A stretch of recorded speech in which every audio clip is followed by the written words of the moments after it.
The planet's puppet masters almost surely have a plan. There's clearly maybe something there beyond the realm of man. And until you've thoroughly tested every last close-justed view, I find the more you think you know, the less you really do. That's true, Dr. Zayas. Very well. Where would we be without THC? 'Cause we know they're lying to us, just don't know to what degree. Yeah, where would we be without THC?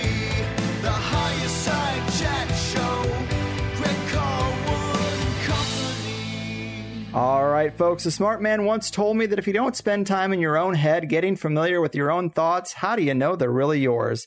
And it's a question worth reflecting on, though the tech-obsessed live-to-work modern world makes it harder than ever to take that time. Whether by happy accident or nefarious design, I can't say for certain, but on a show where we regularly flip through the Rolodex of entity influence, today we're going to narrow in on a slice of the pie where we don't often consider the role or possibilities of such manipulations, and that's love and relationships. I know it might be an uncomfortable thought to consider passionate romance could be nothing more than the love bite of an interdimensional parasite coaxing you to bed with your significant other for their own selfish desires. But if all our thoughts and actions are up for review when it comes for non-human influence, love can be no exception. And with us is the guest of guests to have such a chat. Her name is Eve Lorgen, and she's been researching alien abduction since the 80s, and upon getting her master's in counseling psychology, she began working with abduction experiencers as well as MK-Ultra, MILABs, and ritual abuse victims, and her many years in this realm has resulted in 2 books. Firstly, The Love Bite, Alien Interference and Human Love Relationships, and more recently, The Dark Side of Cupid, Love Affairs, the Supernatural, and Energy Vampirism. She's done great work, and I can't wait to get down to it. Eve, welcome to the Higher Side. Oh, thank you for having me on today. It's great.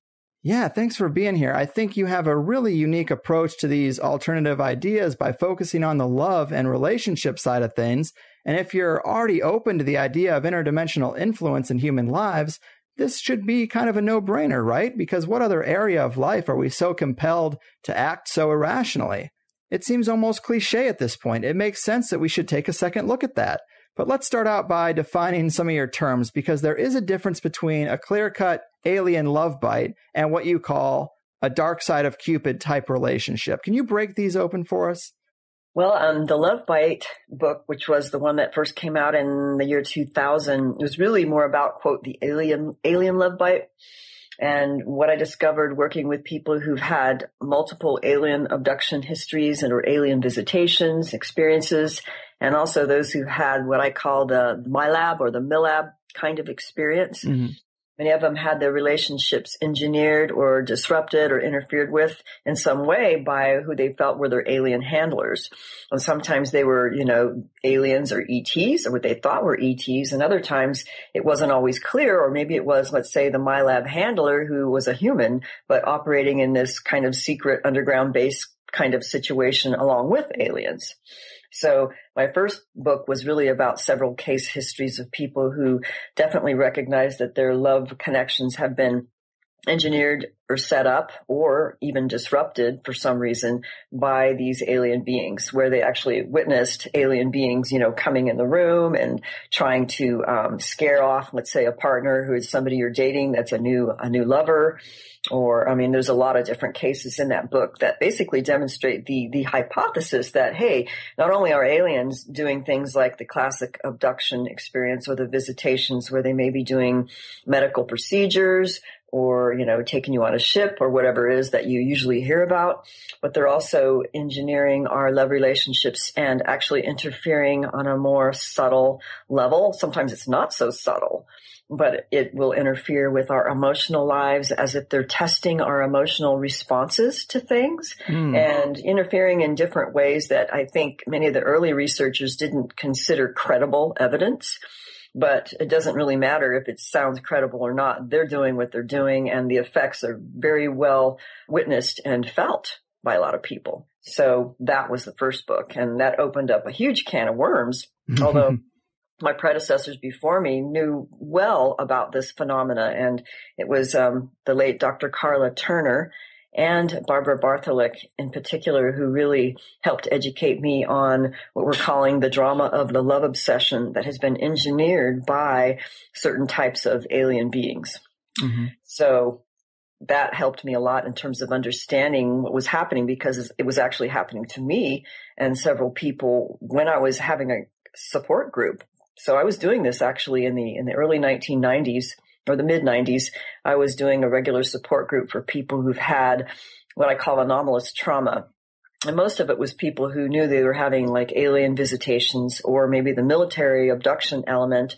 And then some who might have had some kind of MK Ultra or ritual abuse. But most of them were people who were very well familiar with the alien abduction experience. And so we had discovered that there were several of us having experiences where we were all basically in some kind of love obsession, where we were having these like profound dreams that felt more than dreams. Mm-hmm. And this actually happens to a lot of people who have these alien visitations many times in their life. That, a lot of times people think, oh, it's just a dream, but really it's not a dream. They're actually interacting with you on another level of reality, and they can interfere with you. And maybe you only remember it as a dream, and it could actually be a physical event, or it could be something where they're interacting on another dimensional reality or the astral plane. But more often than not, they definitely can interfere. And what we called it in the old days, we would say, well, I had this really weird dream, and, such and such was present, and there was an alien standing there, and they wanted me to be with this other person. And they were like testing me to see how I would find this other person to be attractive. And it was like they were trying to set us up. Kind of like how we breed animals in the zoo. Yeah. Well, it's like they look at a lot of parameters, I think, in these relationship setups. Mm-hmm. So it tended to be that the many abductees were set up with other abductees, so that the aliens tended to want to use people who were already under their watch, so to speak, or they're in the program. But some of them were not. Some of them were actually chosen for one reason or another, for a particular reason. And, it wasn't always known what it would be. But then after they were finished with whatever they wanted to use that person for, it basically switched them right off, and the relationship was cut off. And then they were on to the next experiment. So this is actually explained in several cases in the love bite. Interesting. So this love bite idea is sort of new to me, but it makes a lot of sense. Let me ask you what these entities get out of these manipulations. Are there different categories or agendas that you've identified? Oh, definitely. I think there's layers of agendas as well. Mm-hmm. For example, in the military abduction element, where there is obviously a human element and some kind of covert cabal, shadow government, military faction that is working in conjunction with non-human entities, or what appear to be non-human entities, where, let's say, the military cabal human group may have a particular agenda or reason for setting someone up or breaking their relationship up. And then the entities that they're working for, who actually are their bosses, because the hierarchy goes, basically it's the alien controllers in a lot of these things. And then the aliens may have their own agenda where that they're basically, making a deal. Mm-hmm. So for the reptilians, for example, they have their own, they want to feed on the energy more or less. They tend to do that more often. They tend to be more overt with their strategy and how they're manipulating. So the military may want to use someone, let's say, as an operative to do remote viewing or some kind of psychic ability that's amplified through sexual energy. And it's known that sexual energy and Kundalini activation can amplify that kind of psychic ability and paranormal ability thing. Mm-hmm. And so, the aliens will know how to amplify and manipulate that so that the Kundalini and the sexual energy is basically amplified through an interaction with a reptilian, for example. And then right after that sexual interaction where that amplification takes place, the military would come, and then they will take that person. Sometimes they will take them out of the body, or they'll just take them. They'll take their body, and then they'll take them through a portal, and then they use them on some kind of operation that may involve, let's say, remote viewing or some kind of psychic thing. Wow. So that actually was reported in the book with a Milab who had numerous encounters. So what I had hypothesized is there was basically 4 or 5 reasons. And of course, the first one was really what Barbara Bartholict helped me understand clearly. And that was there's a type of emotional harvesting of energies that these beings are feeding off of us, and that they are deliberately creating these dramas and siphoning the sexual energy and the kundalini energy to literally feed off of it as if it was a drug that fed them, like they are a type of vampire and parasite. I think that's the main reason. But there's other reasons that they may want to put people together, and it could be they want a particular couple to work together because their connection will facilitate them carrying out, let's say, an agenda for their controllers, or they may want to have children of that genetic combination or that bloodline.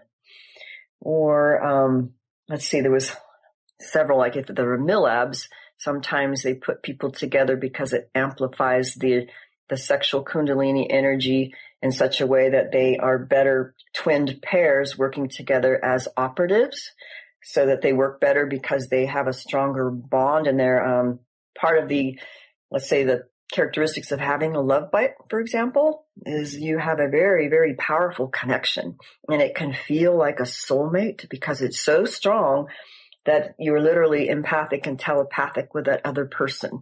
You can, it's like your souls are blended together in some of these experiences. So when that happens, these, let's say a twinned pair will be telepathic with one another, and they could share information in a much more secure way than, let's say, other forms of information transfer. So even things like mind file sharing, they literally download information from the energy body into the love bite partner. And that's what happens in MILABs, in these high-level operations that are definitely, beyond what we hear of in some of these MK Ultra projects, although now we're starting to hear about that a little bit more in terms of the super soldiers and what they really do and how they're used. But the aliens also use people this way, not just the human handlers. So. Right, and you mentioned energy feeding. This is a big explanation behind the pedophilia rings we hear about in these high-level elite circles and institutions. They sometimes get exposed and then are never really held accountable, but feeding on the trauma and energy of children is apparently a key component. Maybe you get more bang for the buck with children. I know it's just speculation, but I wonder about the chicken and the egg question. Do powerful groups just decide to start feeding off the trauma and energy of children because they can? Or can some of their wealth and power and longevity be attributed to these practices? It's hard to place exactly, and maybe these practices are being carried out on behalf of the non-human portion of the power pyramid. Maybe it's not even energy for the humans themselves, a proverbial deal with the devil type exchange. Again, hard to speak with any certainty here, but there definitely seems to be a connection, wouldn't you say? Well, there's definitely a connection between energy and power, because sexual energy is, the Shakti, they call it Shakti, and the life force does give you more power when you know how to apply it.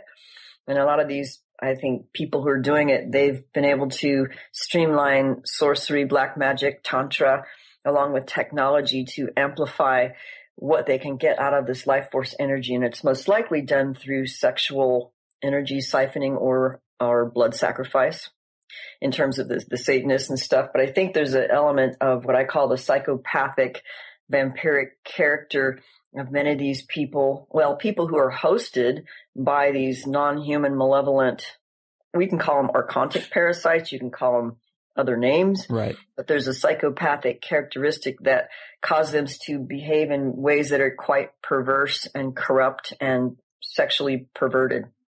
And so I think that happens with a lot of these groups that have been taken over by these really malevolent entities that require blood sacrifice and feeding to feed these entities. Right. Man. And it's a common thing to talk about being overwhelmed or controlled by sexual desire and libido, but how do we know what's built into our biology versus what's being manipulated by something else outside? Have you developed a method to kind of discern between the two? Well, I suppose the only way to know is if you've had one of these manipulations and then you compared it to what wasn't a manipulation. Fair. Sometimes you only know when, let's say you have a love bite. Let me tell you, when you have one, because it is so powerful. I mean, the connection is often sudden, like a sudden switching on and a love obsession with another person. And sometimes this happens in accordance with a powerful dream that seems a little more real than usual. Or it could happen after an abduction where there's missing time or a light in the sky, or maybe you meet somebody and they just seem to have qualities that seem unnaturally charismatic or powerful. But when you have an activation of your sex drive where, let's say, it'll be switched on almost like something is literally being switched on in the middle of the night at a certain time or a certain place in your body, along with, images that's being thrown in there, then there's something artificial about it. So you really have to just feel what it feels like. Mm-hmm. But energy healers that I have worked with over the years, clairvoyance, for example, where they actually perceive the energy body, such as the aura and the chakras and the different meridians. And some who are quite clairvoyant can actually perceive if there are, let's say, energetic overlays and implants or psychic cords linking them into an entity or a person. So oftentimes you'll be able to see and feel something that feels like etheric implant or maybe even a physical implant. If you can, do some kind of scan and find something there. Mm-hmm. So that's been found. Right. That's actually common. Yeah. So if a person is not practicing magic overtly, how do they really get mixed up with these types of entities? Is it as random as, say, getting stung by a bee? Do we just occasionally wander onto the radar of some interdimensional being in some cases? Well, some people believe that this is just a part of being born into this reality on Earth, that once we're born, we're in a predatory realm. We are under the reality of these archontic rulers who are parasites by nature. That's basically a Gnostic belief. But I think that there are ways where you may come under more influence of these beings by having certain kinds of genetic profiles, bloodlines, or connections with certain groups. So I don't think it's necessarily opportunistic, although I think there are some who tend to be chosen where it seems like it's out of the blue and they're just some kind of experiment who's being suddenly targeted. But in my work, I've found that there usually is a pattern that you could observe where the connections are made. And that's actually a good thing, because then that shows that we can have power over this kind of situation to explore our own history. And this is what I do in my therapeutic work, where I always basically explore someone's history in terms of, traumas. What's the family connections? Do they have any affiliations with occult groups that practice magic or witchcraft or blood oaths or sacrifices from many generations down? Maybe they're not even aware of that kind of a connection, or alphabet soup agencies, military industrial complex careers, aerospace careers. One of the things that we found with the MILABs in particular, and these are people that we defined as someone having multiple alien abductions where they actually observed aliens in many of their encounters or abductions, but they also had this military element as if they're in a specific project that has MK Ultra overtones. Okay. Mm. And many of those people had parents who worked for alphabet soup agencies or high-level Freemason, occult, witchcraft groups or aerospace. So I think that once these companies hire these people, they make some kind of agreements, or they may get involved in certain occult organizations that kind of lock them in under a type of control system, where once they make those agreements with those large corporations or occult groups, then that locks in a kind of permission to use everybody under their bloodline in these projects. And I think there's something to that.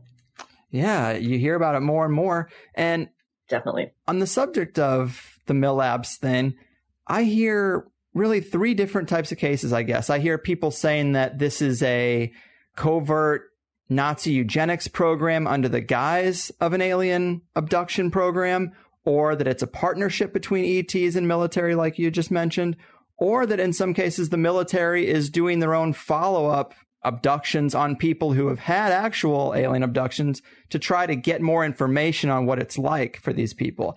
Do you see all three of those being true, or is it a combination, or is it more one than the other? Actually, I think all three are true. What I'm finding is that there's definitely the whole interrogation thing where, let's say, these groups, the covert military, shadow government, whatever, they tend to know who's being taken or who is having real encounters with like the real ETs, like the real higher up ones, or occasional ones. And then they will want to follow them, probably for their own national security reasons, or they want to find out if this person is a threat or who they're working with, and if it's counter to their agenda, or if they're, a security risk. Mm-hmm. And then there's the ones that I think that they do fake alien abductions under the cover, making it pretend aliens, and they're really just doing some kind of MK Ultra sub-project.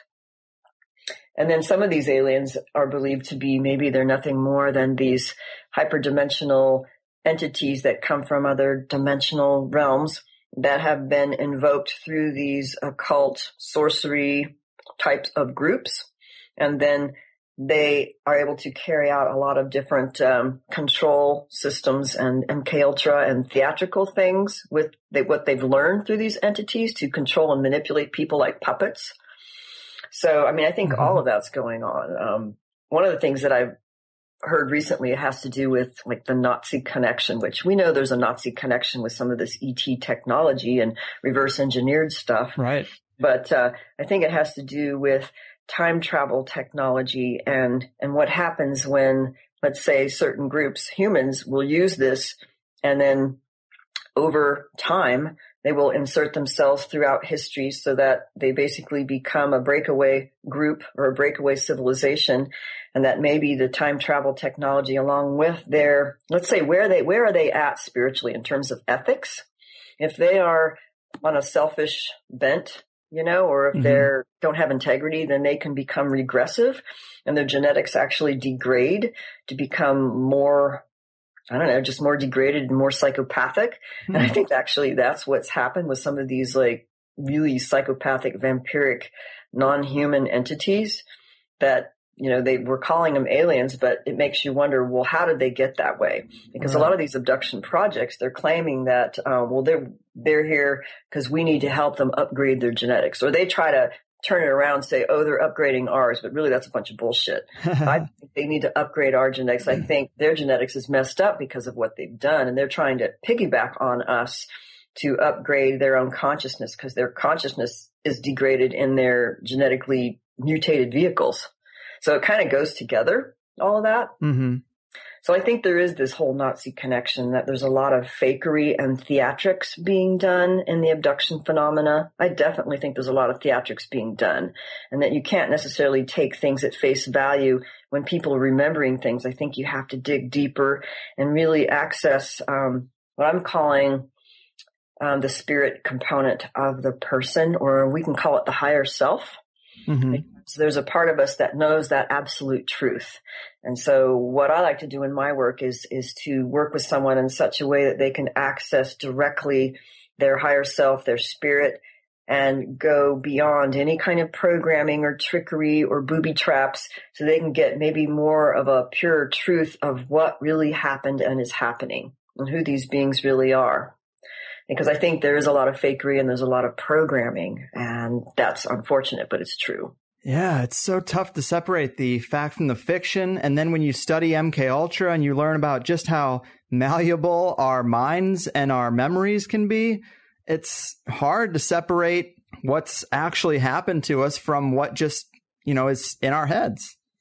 Yeah, I mean, it's amazing. I think whoever these beings are and the human groups that work with some of them, they have this down to a science and have been doing this for a very long time. And I think some of these secrets are very ancient. They've been done by cult groups long before, the Nazi era, for example. Mm-hmm. So there's a way that they can do magic and manipulation of our perception, as well as controlling our energy and our consciousness through these, I'm going to call them archontic or demonic beings that they've invoked.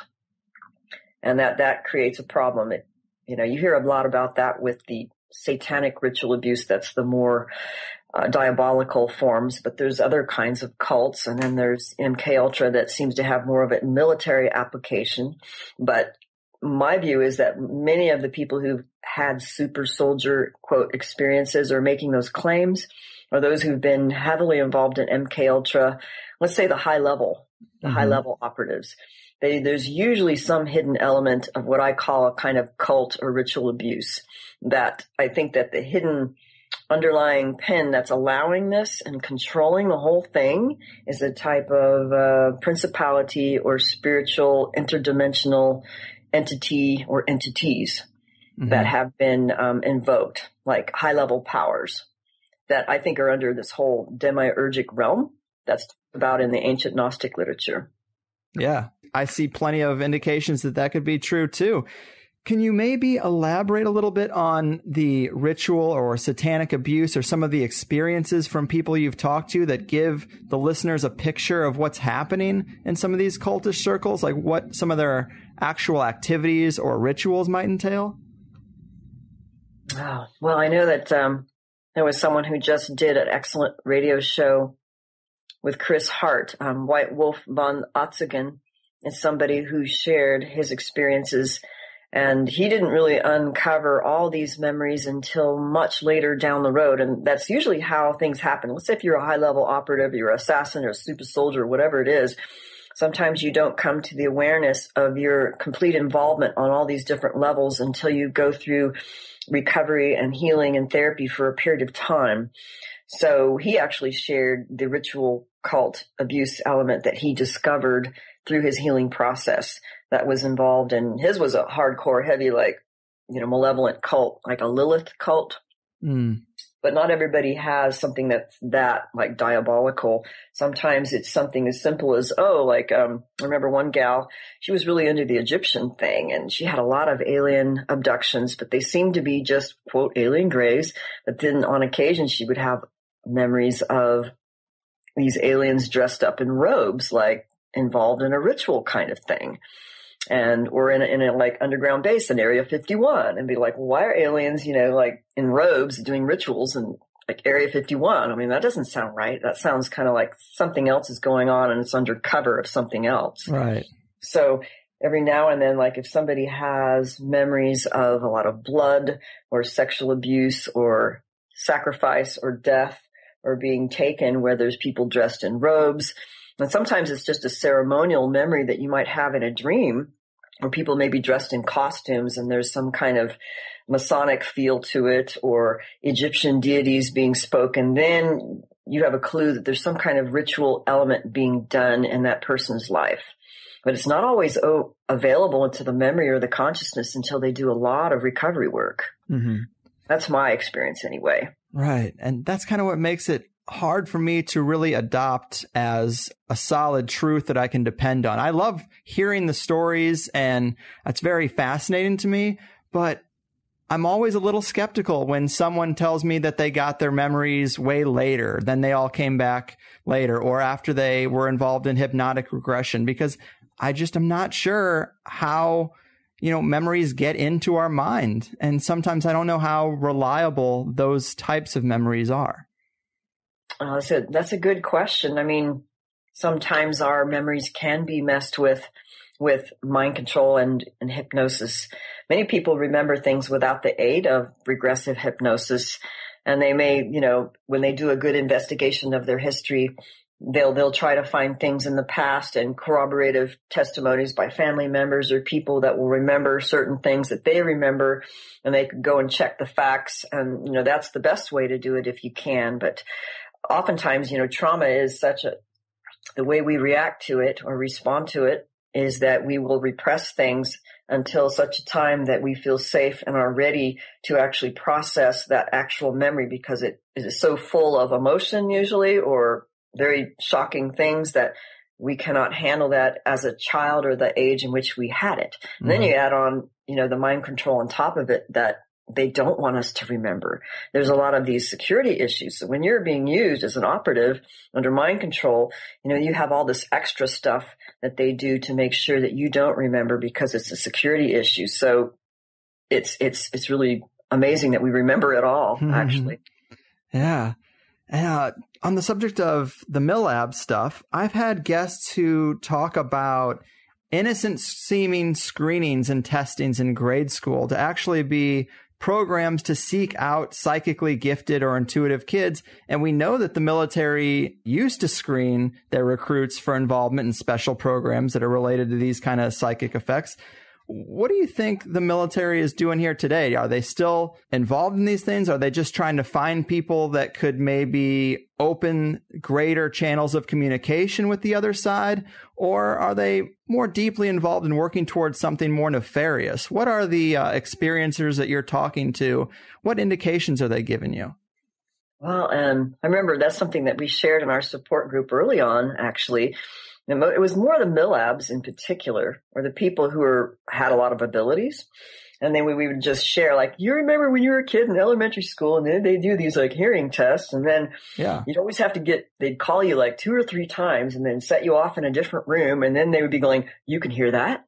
You can hear that. And obviously some people just had greater ability to hear frequencies that were, I guess, not normal for the other kids. And they just tended to, want to check certain people more. And then they ended up in these projects. But it's not just the hearing tests. I think there was other programs in the early days where they would, you'd be the special gifted kid, and then they'd take you and do stuff. And then you would have a memory swipe and wouldn't remember it. And then you'd be, put in another project or something like Project Pegasus, for example. That's something that Andy Visaggio talked about. So I think that they do check, but there must be ways. I mean, there's many people who find themselves in these projects, and it's not necessarily the schools, although many who have been in these projects, they were orphans, for example, or they were in a Catholic school, or they were basically in some kind of organization that was completely controlled by those who run these programs. Mm-hmm. So a lot of times they were in special schools, and so they were accessed a lot more.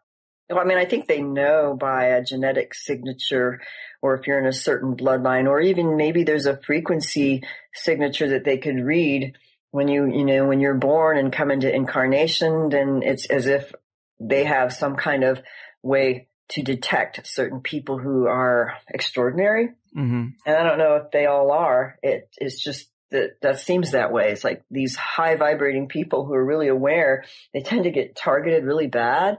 And there's something to that, Yeah, and these whole programs, there has to be a strong corporate involvement too, right? Because, I mean, with companies like Boeing or Lockheed Martin, Dad worked for Lockheed. I'm sorry, you cut out right there, and I think that was important. What was that? I said, Lockheed. Yeah, my dad worked for Lockheed. No wonder why I blanked out. Yeah. Right. I actually knew that. And I also saw in your bio that you worked for some biotech corporations in San Diego where I live. And I just recently had a guest who talked about the strong military corporate collusion here, as well as the high concentration of gang stalking and MILABs experiences going on in the area. And in particular with this corporation SAIC. And yeah, James Farley would probably know about that. In fact, James also lived in San Diego around the same time, that I did. And we were actually part of the same support group. So he, knew about SAIC because I remember him talking about that. But, it wouldn't surprise me that there's many that are military industrial interests in some kinds of technologies, and then either experimenting or using people in certain family bloodlines for their own uses. I mean, I could see that's a probability just based on technology, Right. Well, I mean, you've said you've had a couple experiences you alluded to, but it is an interesting background for yourself with your dad working for Lockheed and you working in the area to be here in such a hotbed for this kind of stuff, and then branching out to give counseling and therapy to victims of these things.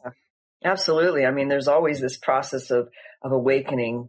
And, really one of the reasons why I got my master's in counseling psychology, I really wanted to learn more about the abduction and the UFO phenomena, because I knew it had happened to me in my life, and I wanted to learn, and I wanted to heal, and I wanted to help others heal and learn what I learned. So it was all a discovery process. And when I look back on it now, I feel like that, I could have been involved in a project where maybe they wanted me to do something, but I didn't do what they wanted me to do. Mm-hmm. That I chose healing, and I chose, what I felt was a better route than just being a scientist. I mean, I could have just been a scientist, but I didn't want to do that. So. Yeah. Well, more power to you. And you mentioned bloodlines, and that's something I want to elaborate on a little bit, because oftentimes it can be hard just to even peg down who some of these big elite quote unquote Illuminati families even are. And then some people talk about the bloodlines of the fallen angels. That's even harder to trace or get verification of.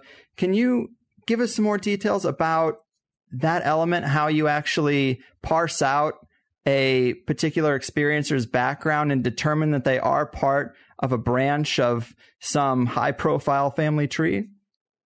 Well, when I talk to people, I take as much of their history that they're able to share, that they're willing to share, because I think there is family involvements.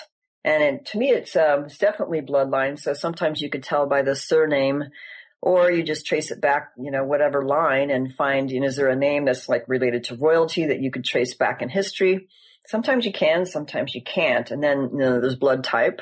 You want to check the blood type. And, there are many of the RH negatives tend to be chosen at a higher statistical frequency than the norm. And I feel like there's something there.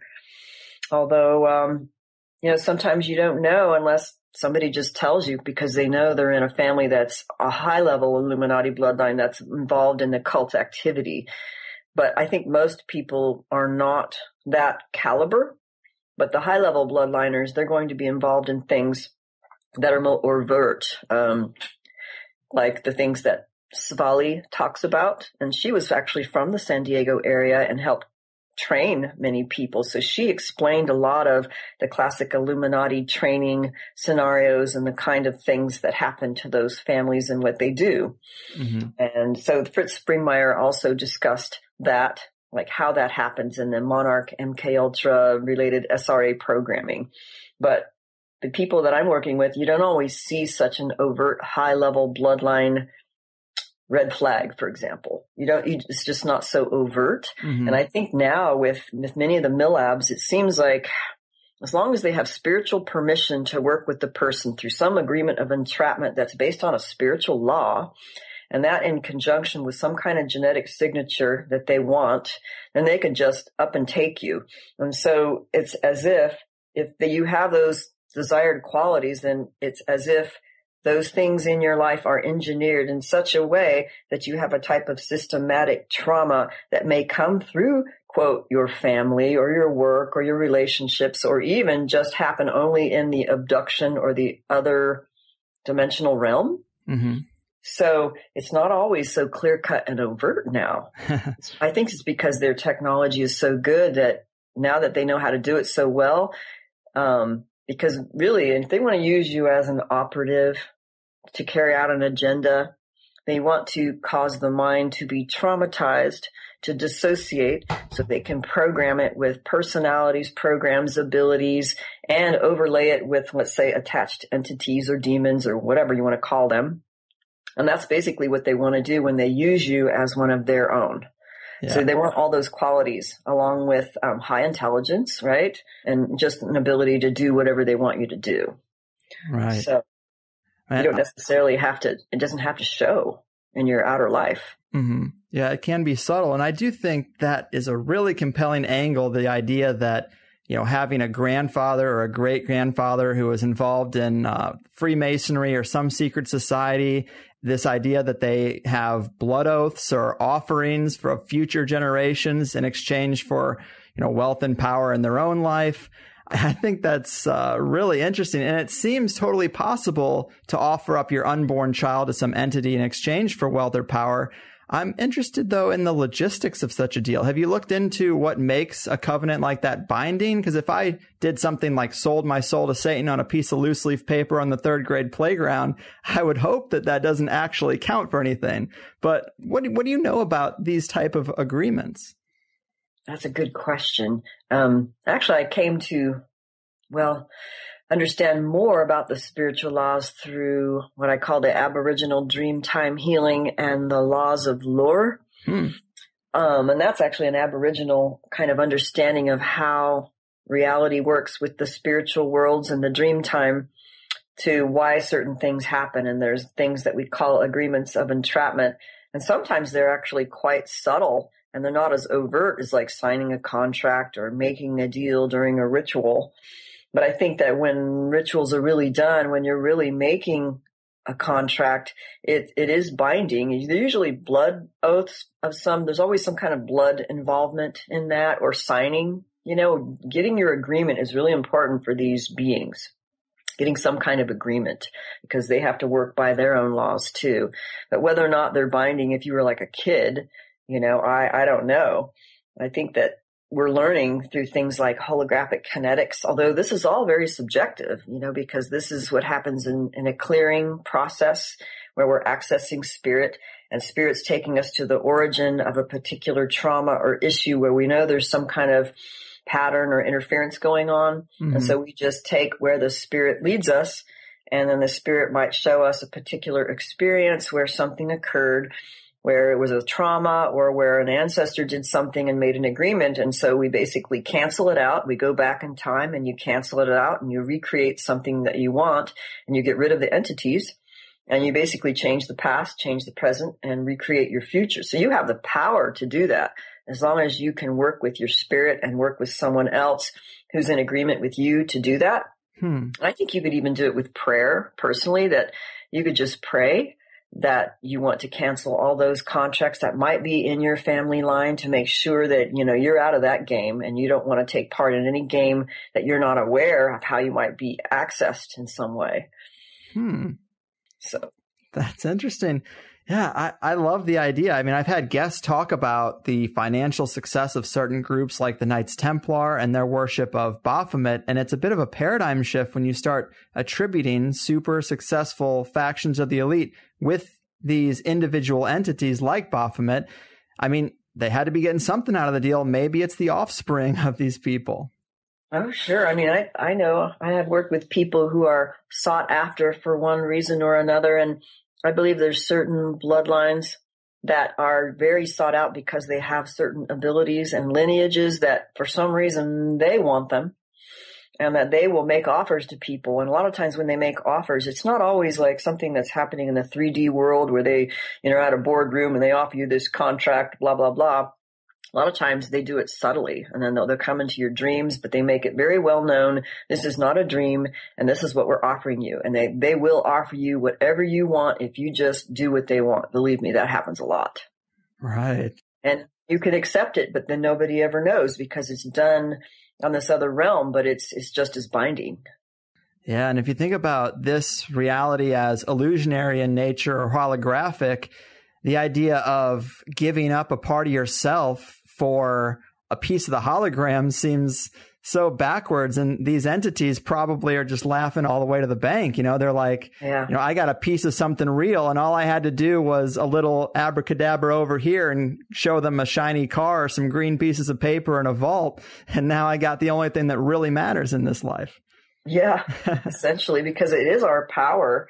I mean, this whole bloodline thing is really fascinating when if some of these ancient Gnostic scriptures are true about what really happened in the beginning with, let's say, the demiurgic, the archons and the beings under them that crossbred with Eve and some of these humans, where they actually created, they call it the serpent line, but it might be actually many variations, that it's a type of hybrid that comes from, the father element is from like a demiurgic source.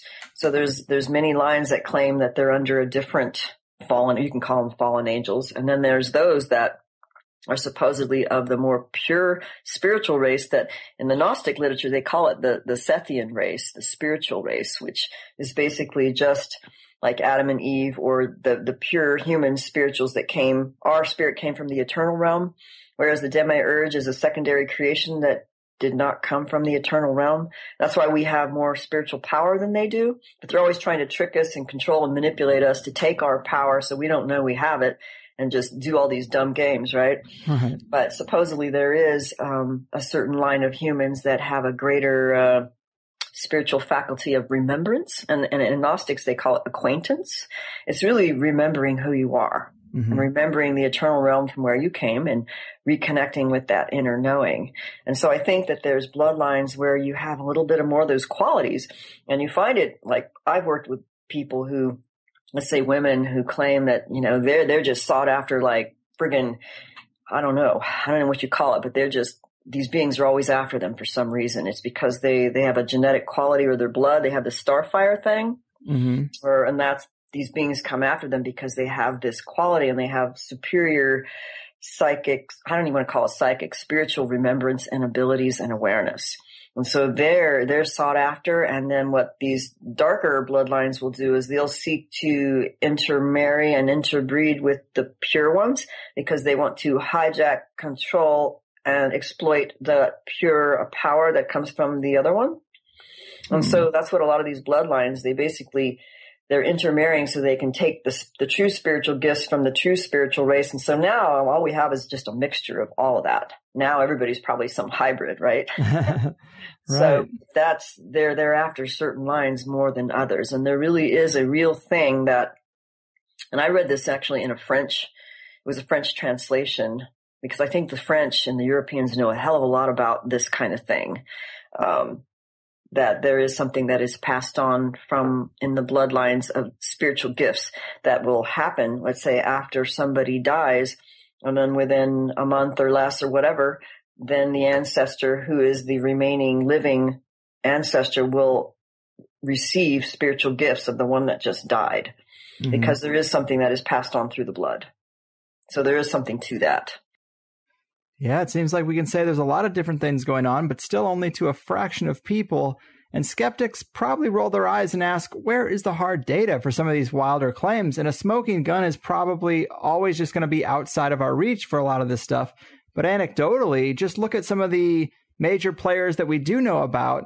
Henry Kissinger and David Rockefeller. Go look at a recent picture of these guys. They don't look like your sweet old clueless grandpa. I mean, could a person even look more demonic? But that's not all, folks. Maybe I'm dealing with too small of a data set, but look at the law of averages with some of these guys' ages. Henry Kissinger, 92. David Rockefeller, 100. Wow. Pope Ratzinger, another demon-looking fucker. He's 89. George Herbert Walker Bush, he's 91. Barbara Bush, 90. Queen of England, 90. What are the chances? When are they going to get cancer and heart disease and all this kind of stuff? When is someone going to pull them aside and ask the secret? And then we hear these rumors of strange longevity rituals, and not to go over on too big of a tangent, but we have people like David Bowie, Amy Winehouse, Prince, Whitney Houston, all these well-off celebrities, and there's speculation that they're sacrifices of some kind. They definitely died decades earlier, and it's not conclusive, but it really makes you wonder why these elite are living well into their 90s and the rest of us aren't. I wonder if they might be here in another 10 years, How far are they going to push it? Yeah. There's no mystery, really. I believe the technology is there for life extension and other occult means to acquire that through vampirism, and that's pretty well known in black magic, how to do that. But not everybody can live that long anyway. I mean, I think they just turn into psychopaths, basically. Once they get to that stage, they're completely hosted by a non-human demonic, or you can call it like an archontic mind parasite, whatever. At that stage, they're completely taken over. Right. And I don't even know if they're human anymore, Yeah, that's a distinction I am very curious about. How much of this is a partnership, and then how much of this is like the elite being ridden by some type of entity? Well, I think it's both, right. Because there's certain bloodlines that have been heavily influenced. They're very powerful bloodlines where they maybe make oaths and they're of that, quote, religion and of those practices. So if you're born in those ancestries, you may have a heavier, you can call it ancestral overlay of interference. We can call it interference. And it would be the soul body of those people are more heavily influenced by the beings that have been invoked and made deals with. But I think that people can overcome and that they can clear, they can heal and they can get out from that. But yeah, certain bloodlines are more heavily influenced. And this is kind of a random question, but we talked a little bit about blood types and certain things affecting people. What about people who have contracted Morgellons? Have you researched them at all, or has this possible connection ever crossed your path? Well, I mean, I've heard of it. I've had a few clients who do have Morgellons symptoms, some of whom knew they were in experimental projects under MK Ultra. And I think there is a connection there with some of them. They're just an experimental. They're being used for an experimental kind of thing. Some of them might. But that's like the nanotechnology, and Harold Kautzvella is probably the best person who's researched those things. Yeah, I talked to him. I had him on, and fascinating stuff. I've been wondering about it ever since. Yeah, I mean, that's some nasty stuff. It is. And not to derail this into a whole nother topic, but I recently saw that documentary Vaxxed, and a stat that stuck with me is that they say that if this current trend continues by 2032, half of our children will have autism and 80% of boys. And now that sounds pretty radical, but if you couple that with the strange reports of Morgellons and observe the way people are plugged into technology, becoming more obsessed every day, 2032 starts to look like a very strange world indeed. And I wonder if we're not being engineered to be empty husks for something else that's coming. Mm-hmm. I would say so. I'd say it's looking that way. And a lot of people think, the whole thing is the artificial intelligence beast, which is actually running a lot of these things. And that's a danger, because it's running the humans and running the groups so that it's harder to deviate from, because it's locked in a lot of control systems to this psychopathic, absolutely crazy bullshit that is just unbelievable. I mean, they want us to turn into a bunch of mind-controlled zombies or completely taken over, where they're using our soul or our spiritual energy to carry out their agenda, so they can basically piggyback their psychopathic life force on us or through us, you know? Right. And I think, some of this goes back to the alien parasite aspect or agenda, like the alien parasite consciousness that will parasite our energy bodies and our physical bodies. And they do that to live through us, because that's how they extend their life, through us. And it's a parasitism. It's not symbiosis. It's parasitism. Right.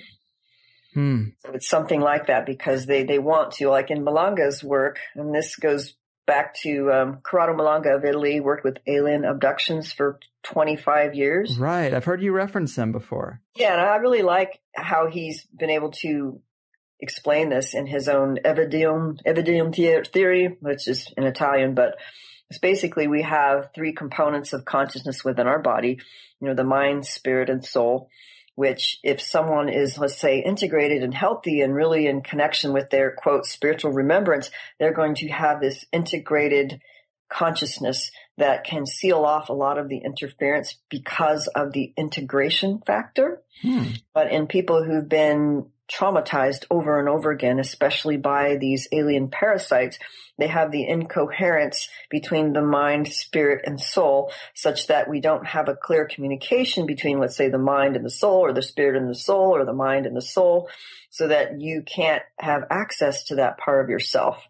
But then the aliens will insert themselves, so that they insert themselves in the mind component or the denser energy body, that will affect our perception and can block our meridians and can screw us up. So that's actually what Malanga found. So he was able to work with a method to help us clear ourselves, basically through a guided session, and find out where these aliens and how they're parasiting, and was able to discover that how we experience the parasitism can actually define archetypically what kinds of beings they are and where they're from. So I found that pretty fascinating, because many people who've had what they think is, let's say, a reptilian being parasiting their field, let's say an interdimensional, fourth dimensional being, they will be seen or observed or felt as if they're hovering in the back of them, or clenching onto their back or their solar plexus or their sexual areas, but they feel like they're always on the back side of them. And there's actually a reason for that, because of their nature, that they're nothing more than shadow beings that supposedly are archetypically from the universe behind us, and that's why they're experienced that way.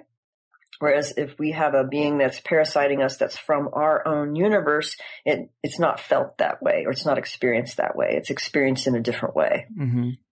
So it's pretty amazing, and it really goes back to a lot of the same things that we're finding with the Aboriginal Dreamtime healing, the spirit entity attachments, and how these beings behave and what they're really after.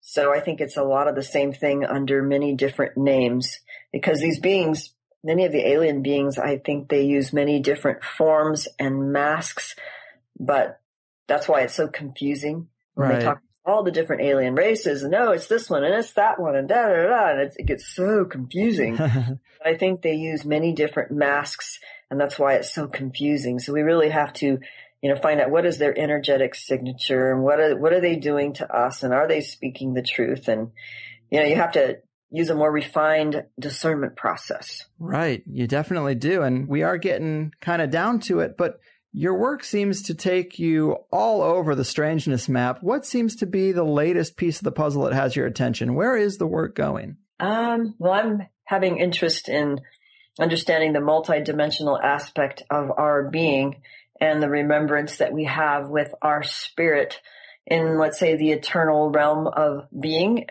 and understanding, let's say, multiple time loops and timelines and lifetimes that will give us a memory of how all this works together and what is our place in that, and just kind of looking at it from a more comprehensive view of connectedness. And really it takes me to a more spiritual place of, we definitely have to do our healing, and the best way to come to that is to connect more deeply with our heart and with our spirit.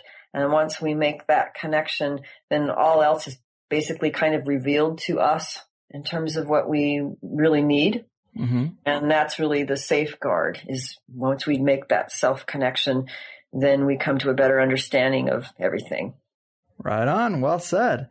Well, Eve, I really enjoyed talking to you. I think the idea of interdimensional interference in our lives is definitely deserving of this exploration. I'm glad that I could have you here to talk about some of these lesser explored angles. But before we go, would you remind people where to dig deeper into your work, as well as where to grab the books? Thanks for asking. My website is evelorgen.com, EVELORGEN, evelorgen.com. I also have a Facebook page under Eve Lorgen and Eve Lorgen. And then both my books are available through Amazon, Kindle, and hard copy. And then my website also has information on both books so that you can order it directly there or through Amazon. So, and I'm working on another book with a colleague. So it's always ongoing exploration and discovery of what this is all about. So, yeah, it doesn't seem like the rabbit hole really ever ends. It's really, yeah. But very cool, fascinating stuff. Thanks again, and take care of yourself out there. Thank you so much. You got it. Have a great day. You too. Boom, people. Another show in the bag. Not too shabby. It was a listener who told me about Eve's work and the alien love bite idea, so I thought I'd make a good episode. And it is worth exploring, since love is probably the most spell-like experience an average person has. And when you see the pattern of fascination with sex and procreation that beings of lore, space, and magic seem to have, I think you can make a good case that something's going on there on an energetic, spiritual level, multidimensional level, that might not be entirely clear. I definitely think there are cases where people are making a big deal out of nothing or giving too much power to external forces in their life, but you don't want to throw the baby out with the bathwater, right? I do wish we could have gotten into more details, especially about satanic abuse and cult victims. Obviously, we know the cliche broad terms like blood sacrifice and rituals, but I'd have liked to have heard more about accounts from the Rolodex of cases that Eve's familiarized herself with, but a lot of those are in her books as well. I also think we just talked about several different types of interactions and situations, and it wasn't always clear what was what, and sometimes it towed the line of a battered wife advice show, which I guess might come off as a little bit weird, but I thought some of those were unique approaches to the kind of material fans of a show like this are probably used to hearing. Maybe a lot of familiar concepts, but with a sour, fruity twist. Another reason I was particularly intrigued when I was setting this up is that another listener contacted me and told me about a strange relationship she had, and she had sent me some pictures as well, but apparently she was married to a powerful guy for about 5 years, said he was a Mason and he was filthy rich, told her he got his money from a family business, but she couldn't even find any documentation of this business, and finally concluded that he actually worked high up in a big oil corporation, and he liked collecting voodoo artifacts. He would actually send people to Africa and the birthplace of voodoo to get specific things, sometimes from graves, she said, apparently. I also thought it was interesting. He'd do a lot of high-level wheeling and dealing, but whenever she or another person was around to hear, they would do their dealing in French, so no one could really know what was going on. Crazy stuff, and I thought that maybe we could get some insight into those types of relationships and the idea of entity involvement. But I don't know, lots of speculation, which has its place, but I don't know if we brought very many new ideas to the table, but I hope you found something interesting in there. And if you want to dig deeper into these things, maybe you've had some abnormal or energetically draining relationships in your own life, and you want to feel like you're not alone or get advice for what to do, Eve's books would be the best place to go for you that I know.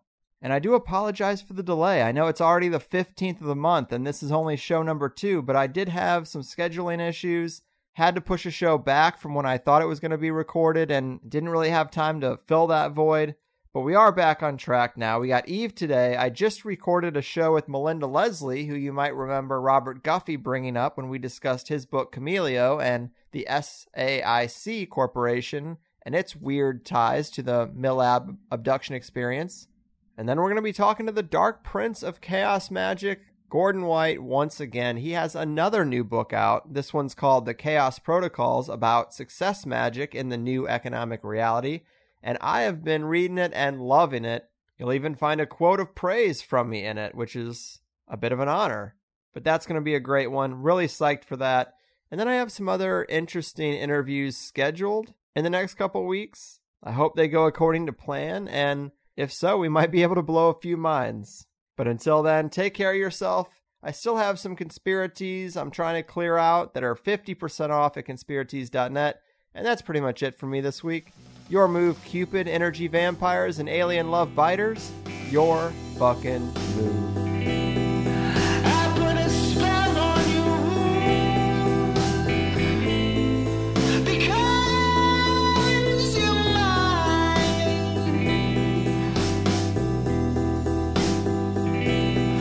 The highest side spell on you.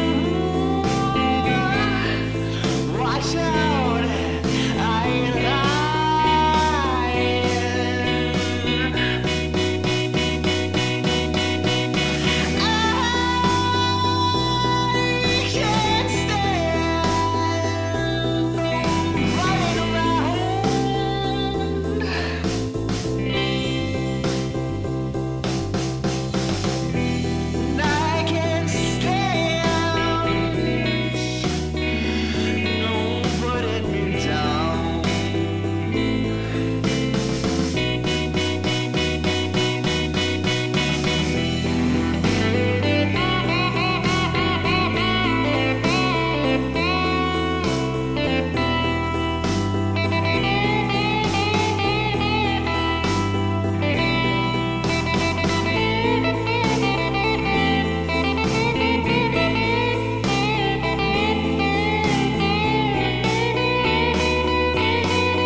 guys. Thanks for listening to the first hour of the Higher Side Chats podcast with me, Greg Carlwood. If you don't know, there is a second hour to all the episodes we do around here. Generally, we're able to get a lot deeper into the topics and ideas that a guest is about, so if you enjoyed what you've heard from THC for free, consider signing up at thehighersidechatsplus.com to get the second hour of the 5 shows I put together each month.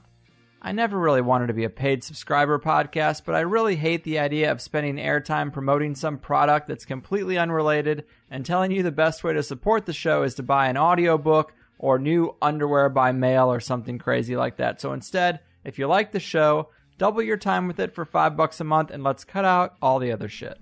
It's half the price of a movie ticket and you get at least an extra 5 hours of show a month. Collectively, it keeps us stable and it frees me from wasting your time with anything but the show you came to listen to. It's really the only way for an independent one-man show to make it, and I do what I can so that it's worth your while. Since we started this, I've always tried to use the subscriptions to improve the podcast and make signups more advantageous. It started with just a second hour for the main show, but now we've got a nice forum going where people can get deeper in conversation about the episodes with other listeners, submit a candidate in the guest request thread, or share their own personal projects to get out of the soul-crushing 9-to-5 cog-in-the-wheel life on the entrepreneurs thread. The forum and the plus comments are always the first places I try to go for listener engagement, but it does get harder as the show gets more popular. Because of that, there's also a direct messaging feature that you can use to reach me through the plus site also. But beyond the forum, if you like any of the music I've used for THC, most of it I've hired artists to make, and I provide it all as free downloads to Plus members too. So if you like a particular song you've heard close the show out recently, come get the MP3.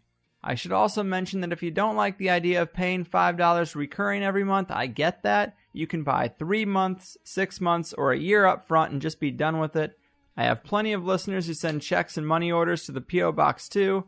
I try to make it as easy for people as I can, and you can read more about it on the sign-up page. Also, be sure to check out the FAQ help page on the Plus site if you have any questions or concerns about how to listen to a password-protected show on your devices. I've highlighted a lot of great solutions, and one of those would be the iPhone app that just recently hit the Apple App Store.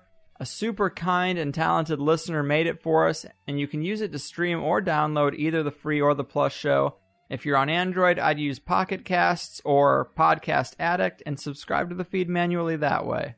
I also try to throw in occasional bonus shows or Q&A shows, and I've got a few other weird ideas I might get to try out soon, but I give you all I can for $5, and I hope you'll at least give it a shot if you've listened to a few free shows and you find them unique or valuable. I know there's a lot of podcasts out there, and I'm just one of them. But if you have any questions, concerns, or comments about any of this, please get in touch with us at the Higher Side Chats team at gmail.com. I also wanted to plug the Higher Side newsletter I'm going to be putting out, totally free for anyone who wants to sign up at the main internet website for the show, thehighersidechats.com. You can also get on that email list through the Higher Side Chats Facebook page. There's a button there as well. But the reason I'm doing this is because I get tons and tons of emails after a show goes up asking me about how I feel about a particular guest or topic, and the wrap-up isn't always the best place to do that, especially if I have anything negative to say. Sometimes the dust needs to settle. Sometimes I need to hear feedback from you guys first. There are a lot of factors, but I usually have something to communicate to you, and I just don't get to do it. So on the first of the month, I plan to send out a little newsletter with my thoughts about the 5 shows the previous month, and talk to you about anything else that's on my mind or that's going on. And what's probably most enticing is that I'm going to give you some insight into at least one guest I have coming up in the month, which people have been begging for some posted schedule for a long time. I personally think I'd like the surprise. But sign up for the Higher Side newsletter. It's free. It comes out on the first of the month, and I won't waste your time with any other emails. And that's it. I appreciate you listening. I try to give alternative ideas and guests a fair shake on a high-quality podcast, expose some deep-level conspiracies without the yelling, and I hope to offer some inspiration that even though the system relentlessly suggests you should follow their blueprint to mediocrity, you can do your own thing and live a much happier life despite all the negativity in the world. So go ahead and treat yourself. Isn't it about time?